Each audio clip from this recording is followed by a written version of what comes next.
Hi student, इस question में बोला है in magnetic field varying with x axis as Vx equal to 1 plus 0.2 x i cap square loop of side 15 centimetre is place such that its sides are parallel to x and y axis and one corner is at 2, 2 as shown. Net magnetic force on loop is। ये आपको figure given है। मान लेता हूं कि ये point है ए, ये बी, ये है सी और ये है डी। अच्छा, मैग्नेटिक फील्ड यहाँ पे जो है वो एक्स डायरेक्शन में है। अब हम क्या करेंगे, इंडिविजुअल डीए की वजह से, एबी की वजह से, बीसी की वजह से, सीडी की वजह से फोर्स देखेंगे। तो यहाँ पे अगर देखा जाए तो एबी की वजह से और सीडी की वजह से फोर्स क्या हो जाएगा, जीरो, क्योंकि एफ इक्वल टू होता है आई एल क्रॉस बी। और अगर हम बात करें एबी की वजह से और सीडी की वजह से अगर हम बात करें तो यहाँ पे इस केस में क्या हो जाएगा, लेंथ और मैग्नेटिक फील्ड दोनों के दोनों हो जाएंगे सेम डायरेक्शन में, यानी कि साइन जीरो हो जाएगा। साइन जीरो की वैल्यू होती है zero. It means A B और सी डी आ जाएगा जीरो। तो और इंडिविजुअल अगर हम बात करें एडी के लिए तो एडी इक्वल टू हो जाएगा आई एल बी वन, क्योंकि बी का डायरेक्शन इधर होगा एडी के लिए और यल का इधर होगा, यानी ये क्या हो जाएगा 90। तो 90 साइन 90 हो जाता है 1। ऐसे ही अगर हम बात करें बीसी के लिए तो बीसी इक्वल टू हो जाएगा आई एल बी टू।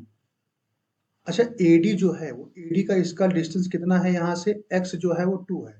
तो अगर हम बी वन निकालेंगे तो बी वन इक्वल टू हो जाएगा 1 प्लस 0.2 इंटू टू, क्योंकि एक्स की वैल्यू हो जाएगी 2। इसको जब हम सॉल्व करेंगे तो ये आ जाएगा 1.4 टेस्ला।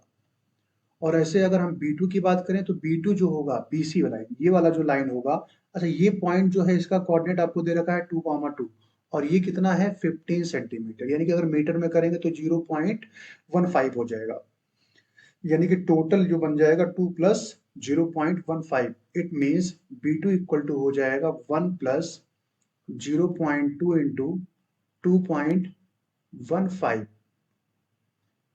और ये आ जाएगा 1.43 टेस्ला।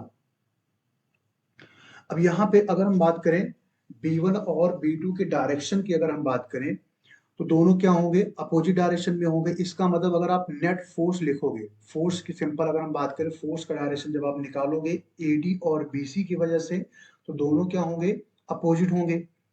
यानी कि अगर हम सिंपल बात करें AD की वजह से तो L क्रॉस B करेंगे तो AD की वजह से इनवर्ड होगा और BC की वजह से होगा आउटवर्ड, यानी कि ये तो आपका आ जाएगा इनवर्ड, यानी कि एफ ए डी अगर लिखेंगे तो ये परपेंडिकुलर इनवर्ड होगा और ये हो जाएगा परपेंडिकुलर आउटवर्ड।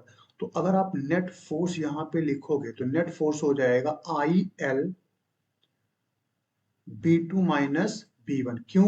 क्योंकि बी टू की वैल्यू बी वन से क्या है, ज्यादा है और आई एल तो दोनों में कॉमन है। अब यहाँ पे आई की वैल्यू तो 10 है, एल की वैल्यू 15 सेंटीमीटर है, तो मीटर में करेंगे तो ये हो जाएगा 15/100 और ये हो जाएगा 1.43 माइनस 1.4। तो यहाँ से जब इसको हम सॉल्व करेंगे तो ये आ जाएगा 45 milli newton. It means option fourth is correct. Thank you.